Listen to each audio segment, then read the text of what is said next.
You ask Tiger to solve. This deals with linear equations with one unknown.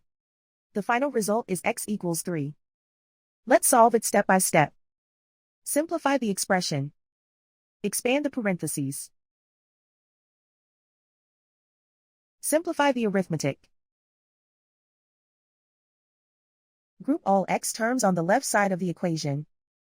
Subtract 54x from both sides. Group like terms. Simplify the arithmetic.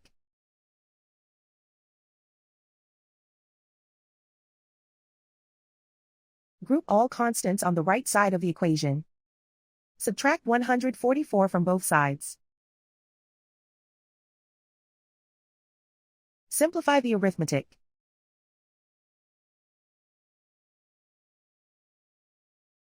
Isolate the x.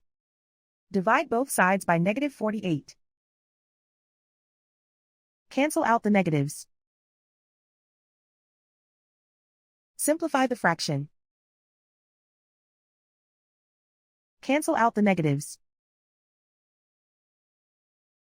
Find the greatest common factor of the numerator and denominator.